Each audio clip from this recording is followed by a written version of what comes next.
j'ai pensé vous proposer, dans la suite logique des deux premières conférences, une conférence sur les bases un petit peu de l'alimentation, sur où on en est, puisque avec tous les partages qu'on a au niveau des reportages, de ce qu'on nous dit de faire, de ne pas faire.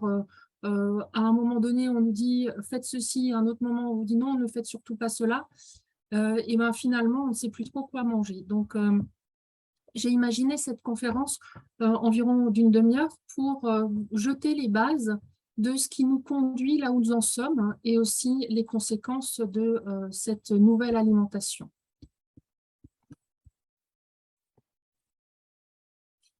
Alors, la santé, le lien entre la santé et l'alimentation est un lien qui est connu depuis longtemps, puisque Hippocrate, qui était donc médecin et père de la médecine occidentale actuelle, était déjà le porte-parole en moins 500 avant Jésus-Christ d'une alimentation saine. Il en avait d'ailleurs écrit un livre qui s'appelait De l'aliment.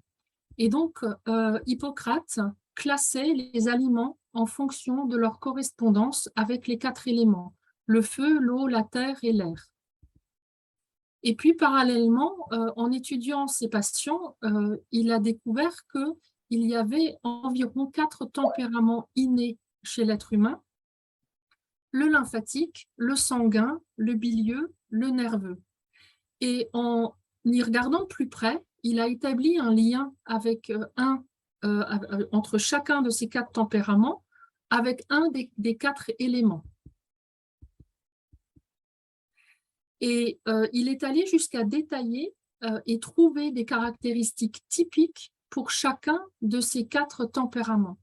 Donc, il en a décrit des caractéristiques physiques, et rien qu'à cet aspect physique, vous voyez, qui est assez différent au niveau de ces 4 types de visages, mais aussi du corps, eh bien, on peut reconnaître des particularités qui reviennent chez ces 4 tempéraments, qu'elles soient psychologiques, comportementales, émotionnelles. Donc, rien qu'en regardant notre vis-à-vis, on en sait déjà beaucoup sur lui.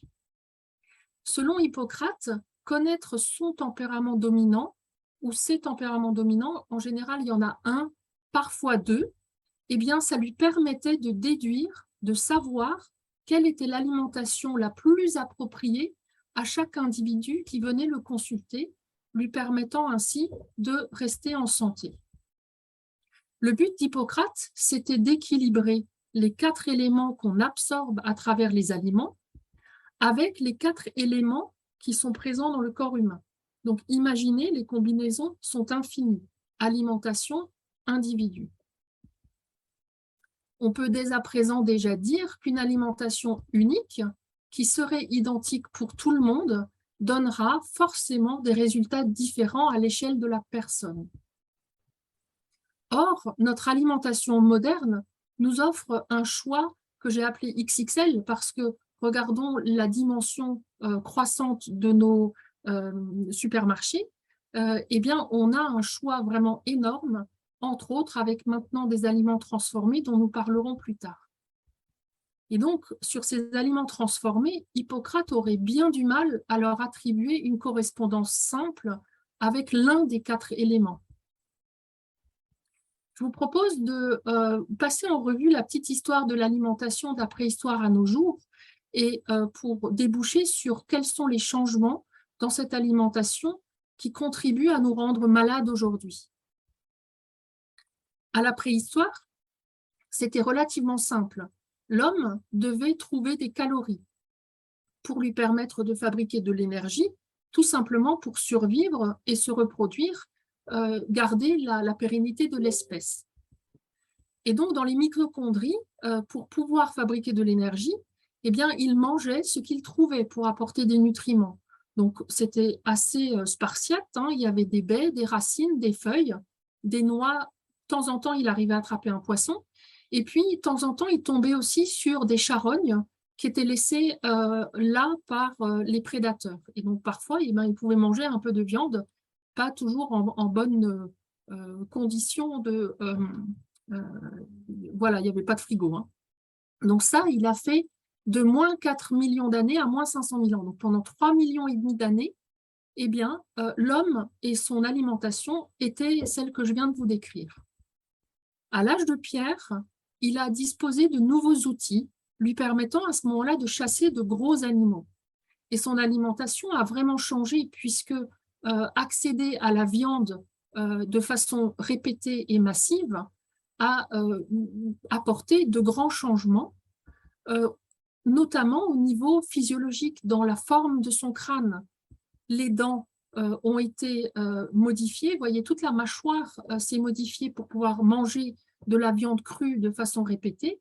Et puis, l'apport important de protéines a permis au cerveau de croître et même de multiplier son volume par 3. Et ça a donné des répercussions psychiques, puisque un cerveau plus grand, il a été capable d'élaborer des stratégies, notamment pour améliorer la chasse. On va faire un saut ensuite vers moins 10 000 à moins 4 000 ans, parce que dans cette période-là, j'ai recensé 3 révolutions alimentaires qui vont vraiment modifier en profondeur l'alimentation de l'humain. Il découvre la cuisson, donc la viande qu'il mangeait crue eh bien, va être plus facile à mastiquer et à assimiler. Il va pouvoir cuire des racines hautement nutritives comme le manioc, mais la cuisson des végétaux va lui faire perdre un certain nombre d'apports en vitamines. La deuxième révolution, c'est que de son statut de chasseur-cueilleur, il devient un agriculteur. Dès lors, il s'installe pour cultiver ses terres et devient sédentaire. Donc là où il marchait, où il dépensait beaucoup d'énergie pour trouver de la nourriture, eh bien là, il en a moins besoin. Donc sédentaire, et en plus, il a accès à ce qu'il cultive, c'est-à-dire des céréales qui sont riches en sucre. La troisième révolution, c'est qu'en apprivoisant l'animal, il devient aussi éleveur et accède au lait, et les fromages datent de moins 4000 ans à peu près. Avec cette modification dans cette période, on a les premières répercussions sur la santé de l'Homo sapiens. C'est-à-dire que les céréales à profusion, le sucre qui sont contenus, vont conduire à des caries, et la proximité avec les animaux d'élevage va conduire à une transmission des maladies parasitaires de l'animal vers l'humain. On va faire un grand saut pour arriver au 19e siècle, parce qu'à ce moment-là apparaît la production alimentaire industrialisée, la révolution industrielle qui invente à la fois les conserves et le frigo. On va avoir une diminution de consommation de produits frais et une augmentation ou une apparition de la consommation d'aliments transformés dans les conserves. Encore un saut plus proche de chez nous, la Deuxième Guerre mondiale va avoir une répercussion vraiment très importante sur notre inconscient collectif, parce que la population va être marquée par les tickets de rationnement alimentaire et par la faim. Et cette faim et cette peur du manque que nous connaissions déjà dans les siècles précédents avec les famines qui étaient récurrentes, mais là, on va vraiment inscrire cette peur du manque dans notre inconscient collectif. Et là où il y avait production industrielle, cela va conduire à une production industrielle de masse pour ne plus jamais avoir faim. Malheureusement, avec cette production de masse, l'humain a inventé la notion de rentabilité, en tout cas dans les pays industrialisés.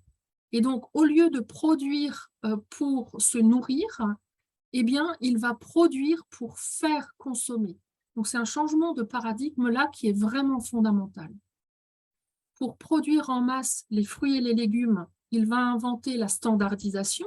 Il va calibrer, il va prendre des fruits et légumes sans tache, donc avec la catégorie 1, la catégorie 2, celles qui sont impropres à la consommation, celles qu'on va dédier aux compotes, etc., et qui vont être pauvres en goût, de plus en plus pauvres, avec une baisse des apports nutritifs de ces fruits et légumes. Il va aussi sélectionner les variétés à croissance rapide, les variétés qui sont résistantes aux maladies, et on va avoir une raréfaction de la diversité des fruits et légumes qui sont mis à notre disposition. Enfin, il va jouer aux apprentis sorciers jusqu'à aller modifier génétiquement des espèces de fruits et légumes. J'ai lu que le blé produit actuellement 3 fois plus de protéines de gluten qu'avant parce qu'il y a une multiplication des gènes dans le blé pour coder cette protéine. Au niveau de la viande, la rentabilisation a conduit à enfermer les animaux dans des habitats étroits où ils ont peu de place avec une surpopulation au mètre carré, une sédentarité des animaux qui ont beaucoup moins d'espace pour bouger, ce qui donne des problèmes de santé, en particulier psychiques. Il y a beaucoup d'angoisse, d'anxiété en particulier quand il y a surpopulation, et donc on va être conduit à leur donner des médicaments, des calmants, mais aussi des antibiotiques pour éviter les maladies, etc. Et puis, l'homme va inventer une alimentation pour avoir plus de kilos de viande sur un même animal, une alimentation aberrante. Entre autres, je ne citerai là que le scandale des farines de poisson qui ont donné lieu à la maladie de la vache folle. Vous voyez qu'au cours des siècles et depuis 4 millions d'années, l'offre alimentaire se modifie vraiment complètement et cela s'accélère de plus en plus. L'industriel, depuis 50-70 ans, est vraiment très créatif. Depuis 1950, apparaissent des plats préparés, des plats transformés, la surgélation arrive aussi, l'industriel ajoute du sucre, il ajoute du sel, des graisses, en général pas les bonnes, il rajoute aussi de la chimie inventée, des édulcorants, des colorants, des conservateurs, des additifs, tout pour que ce soit plus joli, que ce soit meilleur, que ce soit coloré. Et voyez qu'en bas à droite, j'ai mis les radicaux libres parce que cette alimentation va être pourvoyeuse de radicaux libres. Alors, le ministère de l'Agriculture et de l'Alimentation étudie les comportements alimentaires. Et donc, en 50 ans, on peut noter que la consommation de lait a fortement augmenté, notamment les crèmes glacées x14, les fromages x5, les céréales aussi x14 et les sucres x35. Je m'arrête un instant sur le sucre parce qu'il faut bien comprendre que le sucre n'existe pas comme tel dans la nature. En fait, c'est un additif, ça n'est pas un aliment. Et la consommation en 2020, c'est 40 kilos par habitant et par an, notamment dans les confiseries, les chocolats, les confitures. N'oublions pas les sodas qui ont été multipliés par 10 avec 110 litres par an, qui sont de très gros pourvoyeurs de sucre caché, on ne s'en rend même pas compte. Ce déséquilibre alimentaire, eh bien, je vous raconte ce que je vous ai raconté lors de la première conférence, eh bien, elle est pro-inflammatoire. Qui dit pro-inflammatoire dit radicaux libres et stress oxydant. Et quand on sait que l'un encourage l'autre dans une boucle sans fin, eh bien, on a là une première information comme quoi cette alimentation pro-inflammatoire va créer des problèmes. En plus, cette alimentation moderne, elle est aussi trop calorique. Il y a trop de sucre ajouté, trop de graisses saturées, trop de céréales raffinées. Et si on prend ça conjointement à la baisse de l'activité physique, le corps est quand même fait pour produire de l'énergie, pour que nous puissions bouger, eh bien, on se retrouve avec une problématique, un corps qui bouge moins et qui consomme plus, eh bien, on est dans de la suralimentation par rapport aux besoins du corps. Cette suralimentation conduit à des pathologies qu'on dit de surcharge, qui explosent depuis, voyez, 1970. On est quand même crescendo, le diabète, l'obésité, les problèmes cardiovasculaires, et ça suit la courbe de modification alimentaire qui s'accélère. Or, notre patrimoine génétique, c'est pour ça aussi que j'ai pris le temps de vous parler de la préhistoire. Le patrimoine génétique de l'homme, et notamment les enzymes dans l'intestin qui lui permettent d'absorber la nourriture, ont été forgés dans les 200 000 dernières années. Et donc là, en moins d'une génération, le corps est obligé d'essayer de s'adapter à la nouvelle offre alimentaire, alors qu'il ne connaît pas un certain nombre des molécules qu'on lui présente. Et ces modifications rapides en moins de 100 ans, eh bien, c'est difficile. Hippocrate avait donc raison. Vous voyez que la statistique actuelle démontre le lien entre les habitudes alimentaires et la santé du corps. Les maladies de surcharge, mais aussi l'ostéoporose et aussi l'explosion des cancers. Vous retrouverez sur Internet et dans les librairies une littérature abondante sur comment se nourrir pour rester et revenir en bonne santé, écrite par des professionnels de santé, par des médecins, sur comment consommer une alimentation anti-inflammatoire ou anti-cancer, par exemple. Le corps ne peut pas se passer de nourriture. Il a besoin de matières premières, les fameux nutriments. Les nutriments, ce sont les sucres, les glucides, les protéines et les graisses, les lipides. Et on peut dire, sans hésiter, que nous sommes faits de ce que nous mangeons. Pourquoi? Parce que ce que nous mettons comme briques dans le corps, eh bien, on en a besoin pour construire nos cellules, on en a besoin pour renouveler celles qui meurent naturellement. Imaginez, la peau se renouvelle en 5 semaines. Il y a besoin de créer de la matière. Donc, il faut bien des briques de construction pour cela. Et puis, les nutriments donnent les moyens aux cellules de bien remplir leurs fonctions spécifiques. Je vous ai dit dans la première conférence que le neurone a une fonction différente de la cellule de l'intestin ou de la cellule de la rétine. Alors, élucidons ensemble pourquoi j'ai donné le titre de « Au coin du feu », les 3 questions au coin du feu. Je pense que la flambée de feu de cheminée est une bonne image pour comprendre le fonctionnement d'une cellule. Voilà, donc on prend la combustion dans la cheminée, on a besoin de matières premières, ce sont les bûches, on a besoin d'oxygène, le bon tirage, pour pouvoir produire de l'énergie, c'est-à-dire la chaleur, meilleure est la combustion, meilleure production de chaleur nous avons. Et puis, on a les cendres, puisque cette combustion produit des déchets. Dans le corps, le travail dans la mitochondrie pour produire de l'énergie est similaire. Nous avons donc besoin de matières premières, ce sont les nutriments qu'on attrape dans l'alimentation. On a besoin d'oxygène qui est véhiculé jusqu'à la cellule grâce à l'hémoglobine qui est dans les globules rouges. Pourquoi on a besoin de ça? On a besoin de produire de l'énergie pour pouvoir remplir les fonctions de chaque cellule, donc c'est l'ATP. Et puis, la conséquence de tout ça, c'est qu'on produit des déchets, notamment les radicaux libres et aussi d'autres déchets. Si nous avons des nutriments qui sont insuffisants ou qui sont de mauvaise qualité, donc là, on a la quantité et la qualité, et en plus, si l'oxygénation n'est pas optimale, eh bien, on va avoir moins d'énergie au niveau de la cellule, donc elle va pouvoir moins bien fonctionner. Et si cela perdure dans le temps, eh bien, la santé de la cellule, puis de l'organe, puis du système, puis de l'organisme entier sera durablement affectée. S'il y a une chose que j'aimerais, enfin, si vous pouviez retenir qu'une seule chose de cette conférence, c'est celle-ci.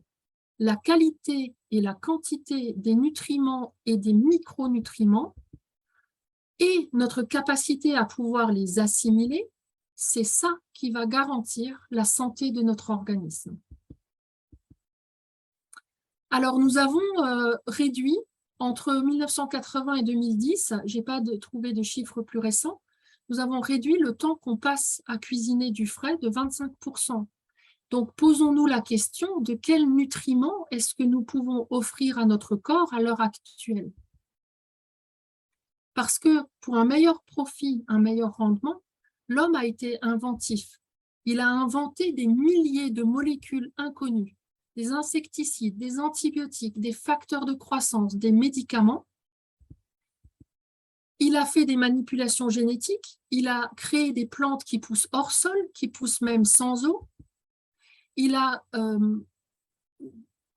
construit des molécules synthétiques qui sont moins chères que le sucre, par exemple l'aspartame, qui est encore plus sucrant et qui pose des problèmes.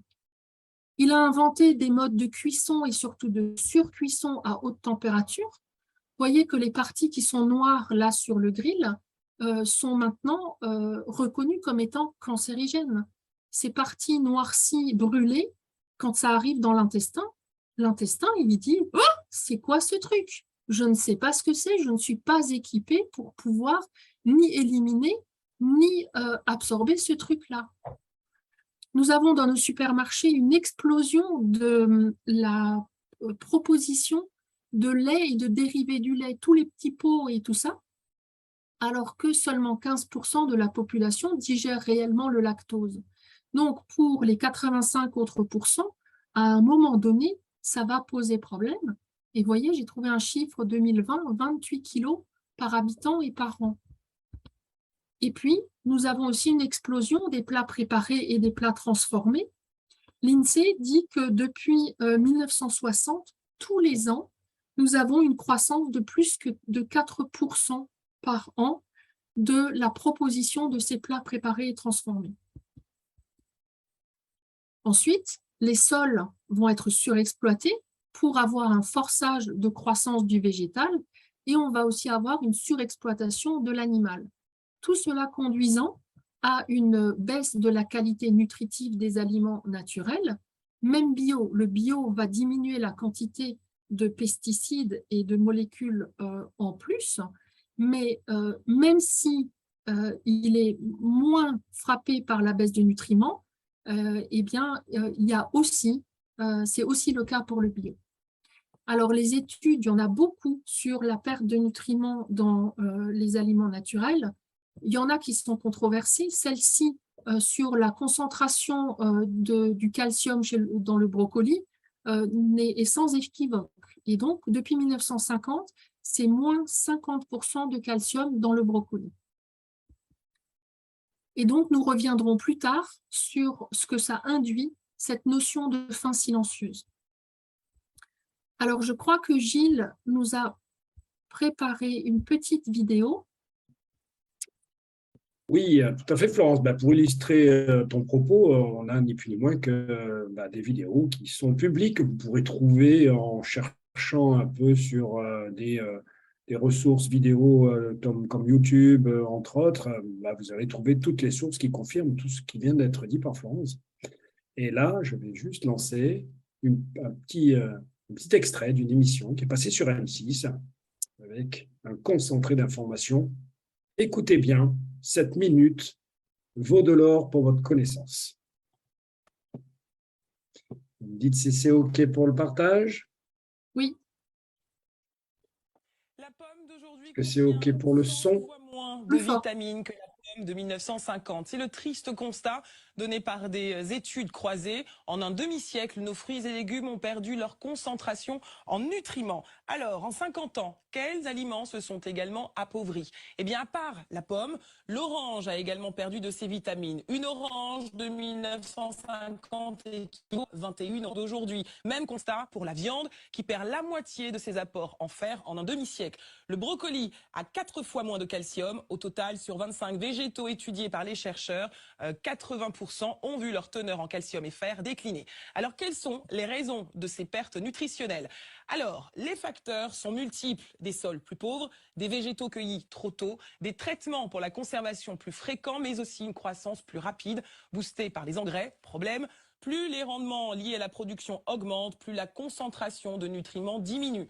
Nous vous conseillons donc de privilégier les aliments mûrs, éviter ceux issus de la production de masse. Je vous laisserai découvrir la suite, c'est juste que la fin de l'exposé de la journaliste, mais l'essentiel a été dit. Donc, oui, nous mangeons des nutriments très rarement, à l'occasion, de temps en temps, lorsqu'on a le souci d'améliorer les choses par des compliments de qualité. Donc, vous voyez que c'est beaucoup étudié et on peut trouver vraiment beaucoup d'informations.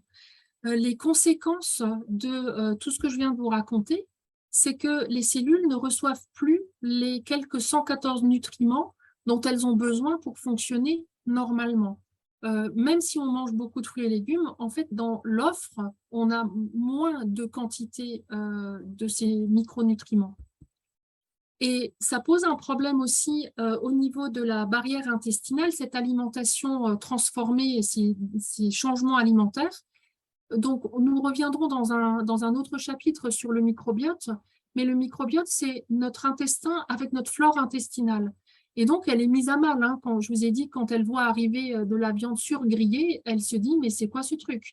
Donc, on a une baisse de l'immunité et surtout un passage de toxiques dans le corps quand la barrière de l'intestin est poreuse, ben, en fait, ne passe plus ce qui doit. Et ces toxiques s'accumulent et créent des problèmes. Et ça donne surtout beaucoup de travail au foie qui va s'épuiser à la détoxination du corps pour enlever tous les polluants que nous consommons ou que nous respirons. Donc, regardons maintenant ensemble pour moi, le summum actuel de l'alimentation moderne, c'est les plats ultra transformés. Donc, c'est même pas transformé, c'est ultra transformé. Vous allez comprendre pourquoi ultra. En fait, la place du produit naturel diminue parce que tout simplement, la matière première, ça n'est plus qu'un assemblage de molécules issues certes de produits naturels, mais qui ont subi un cracking. Et vous verrez, j'ai vu une vidéo cette semaine sur le steak synthétique. Je pensais que c'était pour bientôt, mais en fait, c'est déjà en cours. Alors, ce fameux cracking des aliments, si vous n'en avez pas encore entendu parler, c'est le raffinage extrême, très dénaturant d'un aliment que fait l'industrie agroalimentaire. Et donc, elle fractionne un aliment en des dizaines de poudres et de sirops. Donc, j'ai essayé de vous le matérialiser là. On va prendre, l'industriel va prendre soit du maïs, du lait, des œufs, du riz, du soja, du blé, des pommes de terre, pour ne citer que les plus fréquents cracking. Il va séparer les différents constituants de l'aliment en question. Ça va donner donc un sac avec de la poudre de protéines, un sac avec du gluten, un sac avec de la caséine, etc. Et ça va donner des sirops pour les sucres, glucose, fructose, qu'on voit assez sur nos emballages.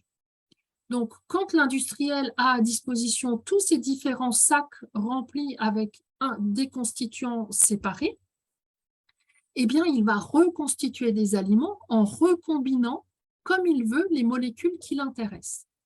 Tout ça pour créer un faux aliment qui est plus beau, plus croustillant, plus coloré, plus goûteux, plus d'émotion. J'ai vu une information sur le croustillant où, en fait, quand ça croustille 2 fois de suite, quand on croque 2 fois, eh bien, ça double les ventes par rapport à si ça croque qu'une fois.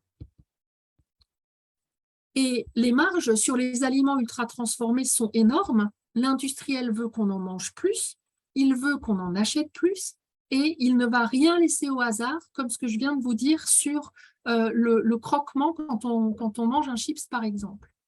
Le budget de l'agroalimentaire pour la recherche, il est colossal. Et tout ça pour manipuler nos émotions et pour créer des besoins pour que nous achetions plus. Il s'appuie entre autres sur notre cerveau reptilien.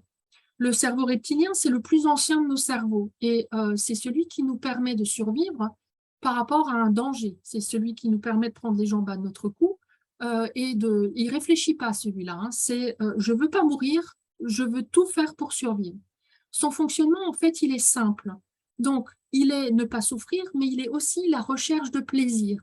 Donc, l'industriel va lui donner des aliments recomposés qui vont être addictifs.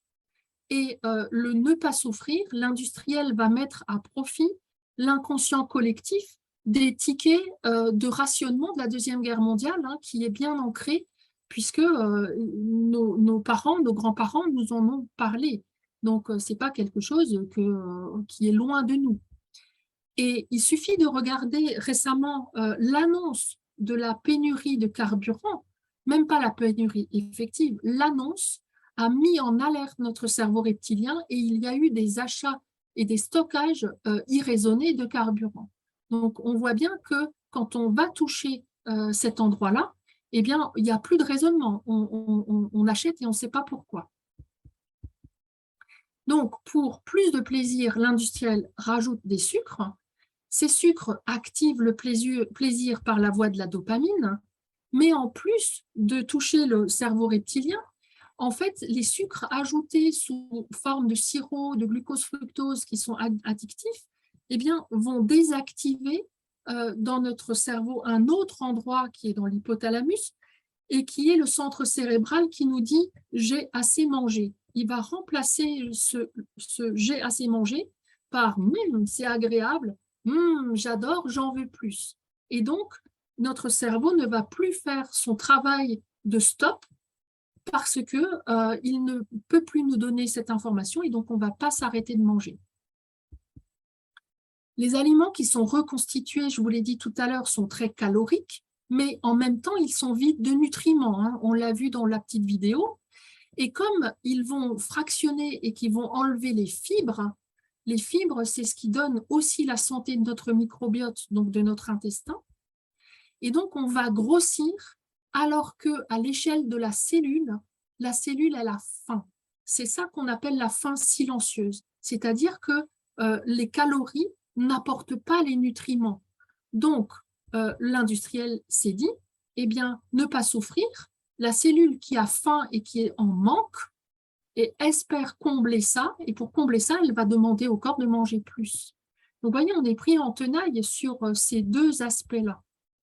Et donc, les sucres ajoutés, c'est une véritable drogue plaisir qui va déconnecter le cerveau de ces informations qu'il peut nous donner pour nous orienter dans le fait de manger à la hauteur de nos besoins, et puis va nous fournir des calories vides et donc construire une faim à l'échelle de la cellule.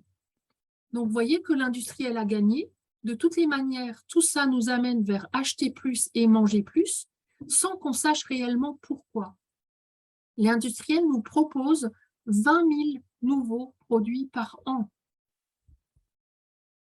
Et ça, comme c'est pro-inflammatoire, eh bien, nous allons voir grandir l'inflammation à l'intérieur de nous. Souvenez-vous, lors de la première conférence, je vous ai dit que l'obésité était une maladie inflammatoire. Là, je n'ai qu'un schéma jusqu'en 2012 où on a 15% d'obèses en France, donc des gens en surpoids, voire en obésité.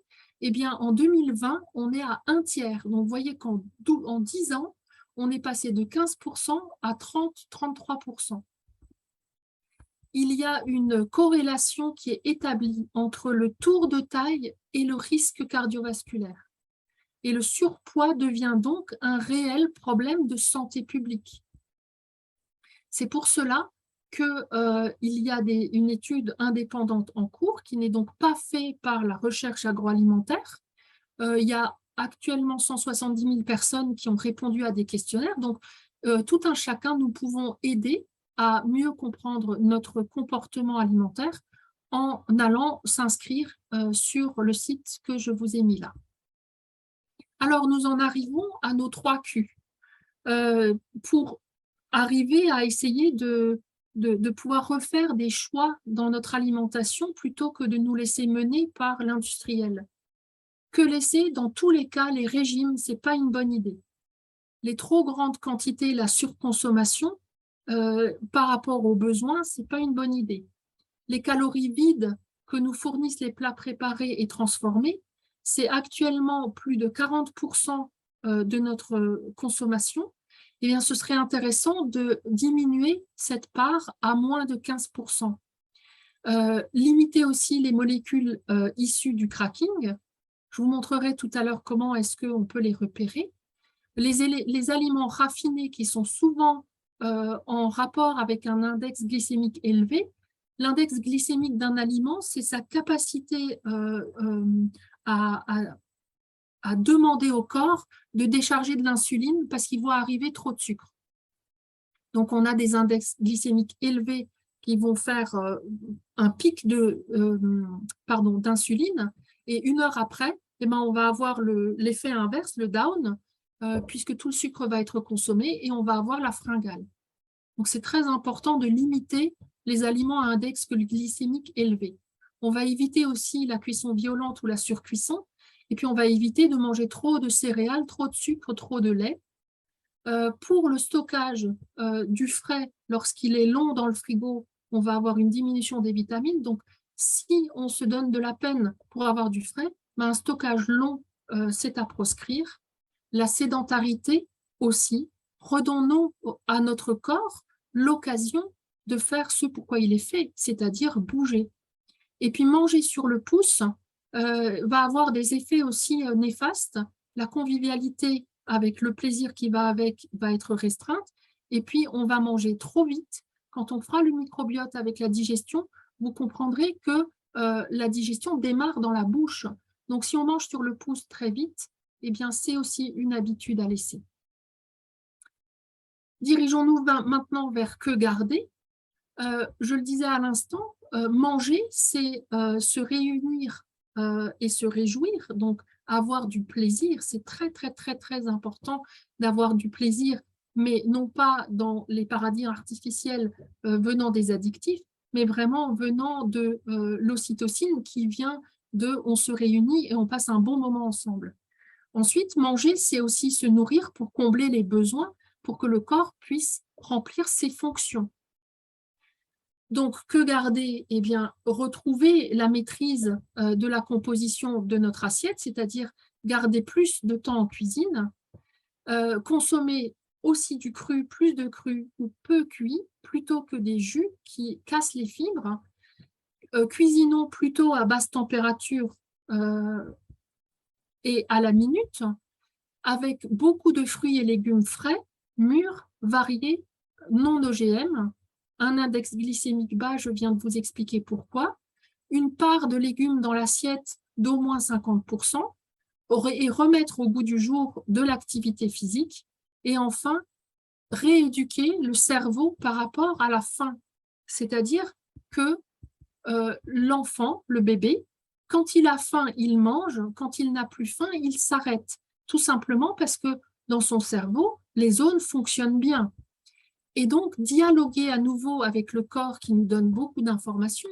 J'ai faim, j'ai pas faim, la satiété, manger non pas pour être repu, mais pour être satisfait, c'est très important. Et renouer ainsi avec l'alimentation intuitive du bébé, qu'il va malheureusement perdre avec l'éducation, avec des phrases du style « on finit son assiette » par exemple. Un tout petit aparté, dans le monde animal, il n'y a pas de surpoids, tout simplement parce que c'est une question de survie. Le lion, quand il va attraper sa proie, il va manger à sa faim et ensuite il va la laisser, mais il va la surveiller pour pouvoir remanger quand il aura de nouveau faim. Tout simplement que s'il mange pour être complètement repu, eh bien, il va devenir trop lourd pour chasser d'une part, et puis qui a mangé de trop sait qu'on a un coup de barre derrière. Si le lion a un coup de barre derrière, eh bien, c'est lui qui devient la proie, et donc sa survie va être compromise. Enfin, quelques pistes pour pouvoir choisir. On en revient à la première conférence. Nos deux jambes pour que l'organisme fonctionne bien, c'est d'une part combler les besoins, donc vraiment consommer les macronutriments et les micronutriments tant en quantité qu'en qualité. Et puis, la deuxième jambe, c'est diminuer les désordres, donc notamment éliminer les déchets. Rappelons que le microbiote, l'immunité, le sommeil, c'est vraiment des choses qui sont centrales, et aussi notre capacité de réduire les polluants dans l'air, dans l'eau potable, dans les sols, dans les aliments, les microplastiques. On en parle beaucoup, hein, je crois qu'on mange l'équivalent d'une carte bancaire par an. Donc ça aussi, c'est des nouvelles molécules dont le corps n'est pas équipé pour pouvoir dépolluer ça. Donc essayons d'éviter d'en consommer. Le bon rapport entre les oméga-3 et les oméga-6, nous en parlerons la prochaine fois avec la conférence sur le gras. Nous évoquerons aussi une autre fois l'équilibre acido-basique qui font partie des besoins de la cellule, un équilibre. Dans les désordres, on va réparer les cellules, on va parler d'hydratation qui est aussi j'avais plus de place au centre, mais c'est central, l'hydratation correcte. Et puis enfin, réduire le stress oxydant, c'est cette fameuse boucle inflammation, radicaux libres, douleur, qui était le sujet de la deuxième conférence parce qu'elle existe dans quasiment toutes les pathologies. C'est très, très important. Et donc, revenir à la consommation d'aliments naturels, ce pourquoi notre codage génétique est fait, eh bien, pour moi, c'est la base. Donc, un tout petit focus avant de terminer sur le quoi faire par rapport à l'oxydation que je vous avais présenté dans le deuxième chapitre, avec le fameux effet ciseau. Dès qu'on passe le point de bascule et qu'on a trop de stress oxydant, ben c'est très, très important de pouvoir combattre l'oxydation. On m'a posé une question intéressante à l'issue de la dernière conférence, parce qu'on m'a dit, oui, mais moi, je ne suis pas stressée, donc je n'ai probablement pas de stress oxydant. En fait, ce sont deux choses totalement différentes. Le stress émotionnel, c'est un ressenti. Le stress oxydant, c'est un désordre physique dans la cellule et qui est longtemps silencieux et où, par définition, il n'y a donc pas de ressenti. Donc, on peut ne pas être stressé d'un point de vue radicaux libre venant du psychologique, mais on peut être stressé de par la mauvaise alimentation, par exemple. Et donc, réduire le stress oxydant, c'est choisir dans l'alimentation antioxydante. Il y a énormément d'informations sur Internet, ce qui nous fait plaisir. Pour regarder, je vous ai fait une petite compile. Il y a vraiment beaucoup d'aliments qui sont intéressants. Et entre autres, la phycocyanine qu'on connaît un peu moins, le curcuma, la curcumine qu'on connaît un peu moins, enfin qu'on commence à connaître, et puis le glutathion. Alors, petit focus sur le glutathion, qui est le roi des antioxydants. Il est donc très, très important dans le corps. Et quand son niveau est bas, ça se voit tout simplement parce qu'on développe des signes physiques d'inconfort ou des maladies. Il est fondamental dans combattre les infections. C'est un anti-inflammatoire. Il est important dans les prises de poids. On n'a pas beaucoup de glutathion quand on a tendance à prendre du poids. Et toutes les maladies chroniques et dégénératives, et le diabète entre autres, sont des pathologies où le niveau de glutathion est mesuré bas. Alors là encore, l'alimentation est le problème, mais aussi la solution. Elle fournit du glutathion tel quel, mais elle nous apporte aussi des briques pour pouvoir le fabriquer. Et plus de 50% du glutathion des briques qui nous permettent de fabriquer le glutathion vient des fruits et des légumes.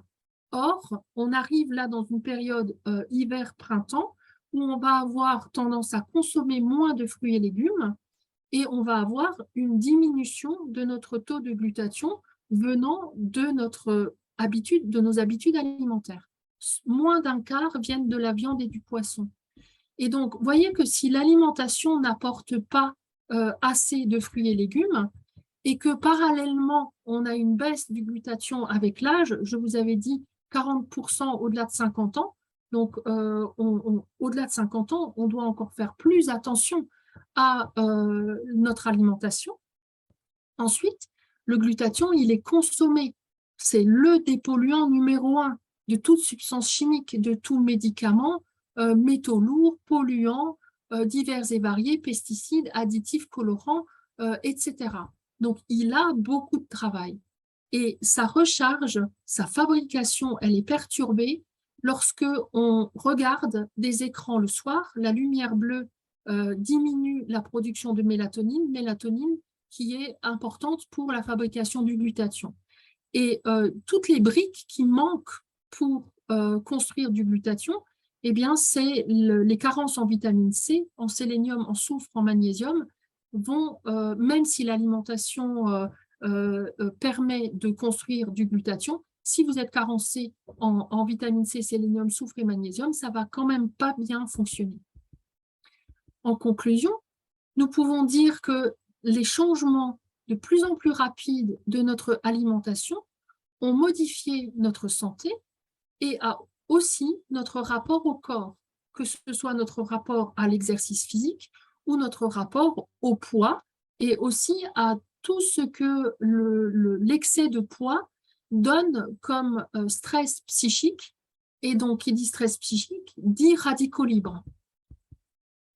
Un régime qui serait unique ne peut pas être la solution. Quand on nous vend le régime à la mode qui va résoudre le problème de tout le monde, c'est faux. Ça ne peut pas être la solution parce que notre comportement individuel face à la nourriture dépend de beaucoup de choses. Nous n'avons pas le même métabolisme de base, ça c'est notre terrain. Nous n'avons pas la même éducation, habitudes sociales, les croyances, les freins, les émotions qui nous font manger. Tout ça, les points de vue différents sur l'alimentation, c'est des choses qui sont individuelles.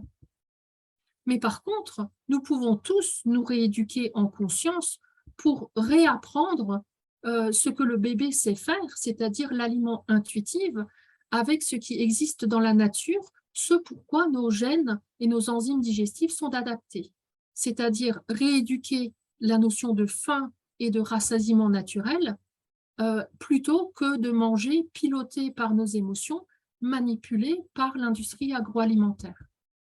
Notre corps reprendra alors son rôle de guide, c'est-à-dire, t'as faim, tu manges, t'as plus faim, tu t'arrêtes. Selon nos besoins individuels, il va nous donner envie de manger telle ou telle chose. Et donc, cette rééducation, ça se fera en plusieurs étapes, donc avec un peu de temps. Et la première, pour moi en tout cas, ce sera de prendre conscience de ce qu'on met dans nos assiettes. Et sur l'étiquette de chaque produit, il y a 2 types d'informations. On a le tableau de calories et puis on a la liste des ingrédients, la composition. Et là, on va pouvoir repérer les fameux nutriments et 114 micronutriments nécessaires à notre bonne santé, avec le tableau des calories qui va nous donner le nombre de glucides, lipides, protéines qui sont utiles pour notre structure dans le corps, et puis, plus ou moins, pas toujours, la liste des micronutriments qui, eux, sont utiles pour le fonctionnement du corps. L'un, c'est la structure, la carcasse, et l'autre, c'est la machine, comment elle avance. Et donc là, on a vitamines, minéraux, oligo-éléments, les acides gras essentiels, les acides aminés essentiels. Et je touche un mot juste des carences que nous verrons ultérieurement dans d'autres chapitres. Les carences les plus fréquentes dans les pays industrialisés, là, enfin, en tout cas dans notre hémisphère, c'est la vitamine D, le magnésium, le zinc, le fer, le calcium et les fameux oméga 3. Alors, je vous encourage à regarder les étiquettes, même si l'industriel fait exprès d'écrire petit, de contraster mal et de noyer les informations dans d'autres écritures, dans toutes les langues, parce qu'en fait, lui, il n'a pas intérêt à ce qu'on regarde. Et donc, on va avoir une acuité particulière pour aller chercher dans les ingrédients les poudres et les sirops et tout ce qui n'existe pas dans la nature. Donc, regardons un petit exemple là sur une étiquette que j'ai trouvée sur Internet sur un produit donc transformé et on ne compte pas moins de 9 E quelque chose. On note 5 sucres, maltodextrine, sirop de glucose et on note un ajout de fibres de poids parce qu'en fait, il n'y a plus de produits naturels, donc ils sont obligés de rajouter des fibres de poids issues du cracking. Donc, on marche sur la tête. Et attention, dès qu'il y a plus de 4 additifs, là nous en avons 9, eh bien on a un effet cocktail inconnu. C'est-à-dire qu'il y a un problème dans la législation actuelle en Europe, c'est qu'on a à peu près 200 additifs qui sont autorisés. Par contre, le législateur n'a pas du tout donné de directive à l'industriel pour le nombre. C'est-à-dire que s'il prend dans un aliment 20 additifs qui individuellement sont dans la liste des 200, eh ben, il a le droit de créer un nouvel aliment. Or, comme pour les médicaments, dès qu'on dépasse 3 médicaments, donc dès qu'on est à 4 additifs ou plus, eh bien, on a un effet cocktail qu'on ne connaît pas. La combinaison dans le corps, on ne sait pas ce qui se passe.